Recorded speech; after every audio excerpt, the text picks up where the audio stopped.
வணக்கம். ஆன்மீக அன்பு நெஞ்சங்களுக்கு சங்கர சுப்பிரமணியத்தின் அன்பார்ந்த வணக்கங்கள். இப்போ நம்ம பார்க்க போகிறது மாசி மாதம் பற்றிய ஒரு சிறிய குறிப்பும், பின்னர் அந்த மாசி மாதத்தில் 12 ராசிக்காரர்களுக்கும் எப்படி இருக்குது அப்படின்றத பொறுத்து தான் இப்போ நம்ம பார்க்க போகிறோம். இந்த மாசி மாதம் அப்படின்னு எதுக்கு ரொம்ப சிறப்பு வாய்ந்ததாக இருக்குது அப்படின்னு பார்த்தோம்னா, ஆன்மீகம் மற்றும் தெய்வ வழிபாடுகள், ஆன்மீகம் சார்ந்த எந்த ஒரு காரியங்கள் செய்கிறதாக இருந்தாலும் தெய்வ வழிபாடுகளுக்கு உகந்த ஒரு மாதமாக இந்த மாசி மாதம் ஒரு சிறப்பான மாதமாகவே இருக்குன்னு நம்ம சொல்லலாம். இதில் முக்கியமாக என்ன அப்படின்னு பார்த்தோம்னா, விஷ்ணுபதி புண்ணிய காலம்னு சொல்லுவோம். விஷ்ணுபதி புண்ணிய காலம் அப்படின்றது மாசி 1ஆம் தேதி, அதாவது 13ஆம் தேதி மாசி மாத பிறப்பு அன்னைக்கு நமக்கு பின்னிரவு, அதாவது விடியற்காலை அந்த 1:30 மணின்னு சொல்லுவோம் இல்லைங்களா, 1:30 மணிலேருந்து காலை 10:30 மணிக்குள்ளே விஷ்ணு பகவானை நம்ம வழிபடுறதுனால அந்த நேரத்தில் நம்ம வழிபடும் போது நம்மளுடைய 7 ஜென்ம பாவங்களும் தீரும் அப்படின்றது ஒரு நம்பிக்கையாகவே இருக்குது நமக்கு. மேற்படி செல்வ வளமும் எல்லாமே நமக்கு கிடைக்கும் அப்படின்ற ஒரு இதுவும் உண்டு.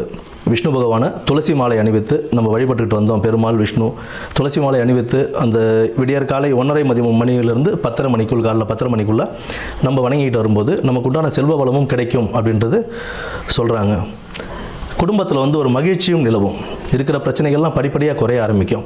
அதாவது இத்தனை வருடத்தில் நீங்கள் ஏகாதசி விரதம் இருந்திருப்பீங்க அப்படின்னா, அந்நிய தினத்துக்கு விஷ்ணுபதி புண்ணியகாலம் அப்படின்ற அந்த தினத்தில் நம்ம விஷ்ணுவை வழிபடும் போது எத்தனை ஏகாதசி, பல ஏகாதசிகள் விரதம் இருந்ததுடைய பலன் நமக்கு கிடைக்கும் அப்படின்றதும் சொல்கிறாங்க.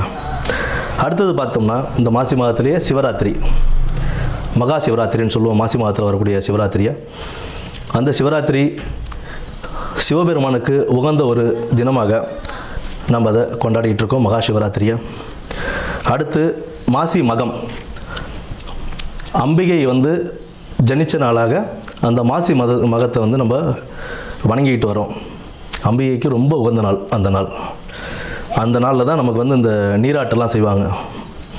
கடலில் போய் குளிச்சுட்டு வர்றது, இந்த மாதத்தில் அதெல்லாம் செய்யும்போது கடலில் குளிக்கிறது, ஆன்மீக ஸ்தலங்களுக்கு போயிட்டு வர்றது, இதெல்லாம் ஒரு பெரிய புண்ணியத்தையே தரக்கூடிய ஒரு மாதமாக இந்த மாசி மாதம் அவ்வளோ சிறப்பு வாய்ந்த மாதமாகவே இருக்குது.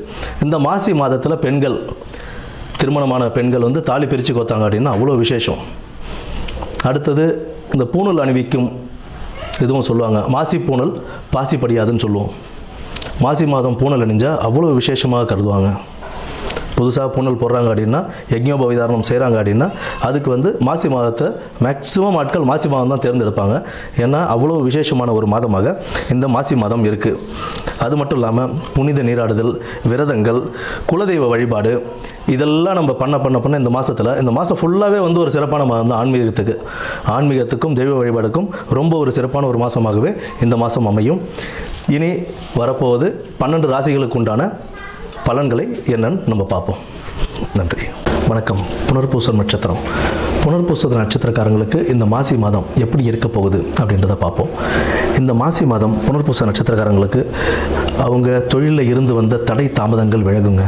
தடை தாமதங்கள் விலகி அவங்க கடின உழைப்பை போட்டு நற்பெயர்களையும் பெறக்கூடிய ஒரு நல்ல மாதமாகத்தான் இந்த மாசி மாதம் அவங்களுக்கு அமையப்போகுது. கல்வியில் ஒரு நல்ல ஒரு மேம்பாடு கிடைக்கக்கூடிய ஒரு மாதமாக, மாணவர்களுக்கு கல்வியில் ஒரு நல்ல ஒரு மேம்பாடு கிடைக்கும், நல்ல ஒரு முன்னேற்ற பாதைகள் வழிவகுக்கக்கூடிய ஒரு நல்ல மாதமாகத்தான் இந்த மாசி மாதம் அமையப்போகுது. குருமார்களின் ஆசீர்வாதத்துடன் இந்த மாசி மாதம் உங்களை நல்வழிப்படுத்துங்க. குருமார்கள்ட்ட நீங்கள் போய் ஆசீர்வாதம் வாங்கிட்டு வந்தீங்க அப்படின்னா அவங்களுடைய ஆசீர்வாதம் உங்களை நல்ல ஒரு பேர் வாங்கி வைக்கக்கூடிய ஒரு நிலைக்கு உங்களை கொண்டு செல்லும். இந்த மாசி மாதம் ஒரு நல்ல ஒரு வழிகாட்டுதலையும் உங்களுக்கு கொடுக்கும்.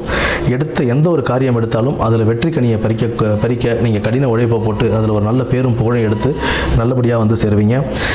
புதிய சிந்தனைகள் உண்டாகும். உங்களுடைய புதிய சிந்தனைகள் எந்த ஒரு பிரச்சனைகளுக்கும் தீர்வு சொல்லக்கூடிய ஒரு சிந்தனைகளாக இருக்கும். எந்த ஒரு விஷயமும் உங்ககிட்ட யாராவது கேட்குறாங்க அப்படின்னா, இந்த பிரச்சனையாக இருக்குப்பா என்ன பண்ணலாம் அப்படின்னா, அதற்கு உண்டான தீர்வுகள் நீங்கள் சொல்லுவீங்க. உங்கள் பிரச்சனைகளை தீர்க்கிறதுக்கு நீங்கள் யார்கிட்டையாவது தீர்வு கேட்டாலுமே மற்றவங்களுக்கு தீர்வு சொல்லும்போது பர்ஃபெக்டாக சொல்லுவீங்க. அது நடைமுறையிலையும் அது சாத்தியமாக அமையக்கூடிய ஒரு விஷயமாகத்தான் நீங்கள் சொல்லுவீங்க. அதற்குண்டான உழைப்பிற்கு உண்டான பலன்களையும் நீங்கள் பெற்று உடல் ஆரோக்கியத்தில் மட்டும் கொஞ்சமாக கவனம் தேவைங்க. திருமண தடைகள் நீங்கும். உடல் ஆரோக்கியத்தில் கவனம் வைத்து தெய்வ வழிபாடுகள் பிள்ளையாரையும் பெருமாளையும் நீங்கள் வழிபட்டுட்டு வந்தீங்க அப்படின்னா உங்களுடைய ஆரோக்கியமும் மேம்படும். உங்கள் வாழ்க்கை முன்னேற்ற பாதைக்கும் செல்லக்கூடிய ஒரு நல்ல மாதமாக இந்த மாசி மாதம் உங்களுக்கு அமைத்து கொடுக்கும். நன்றி, வணக்கம்.